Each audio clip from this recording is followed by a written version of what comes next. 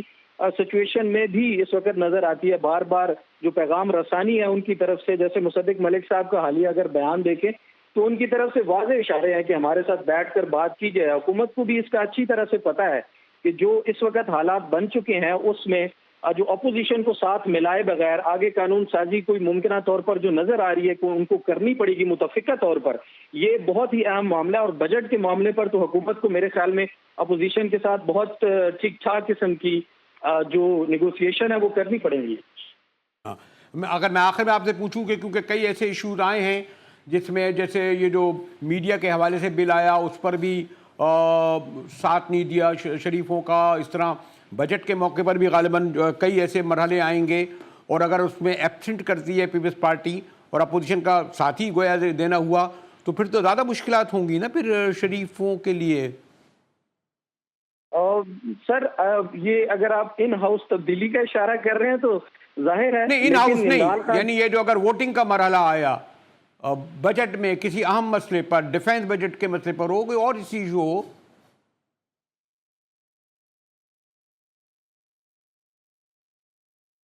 غالباً کمر سے ہمارا رابطہ نہیں رہا، لیکن جیسے میں نے کہا کہ مخصوص نشست بڑا اہم کیس ہے، اور خاص طور پر بجٹ سیشن جو ابھی وہ بھی ایک خود کنٹروورسی بنا ہوا ہے۔ چین چلے گئے ہیں ہمارے پرائم منسٹر، واپس آئیں گے، قومی اقتصادی کونسل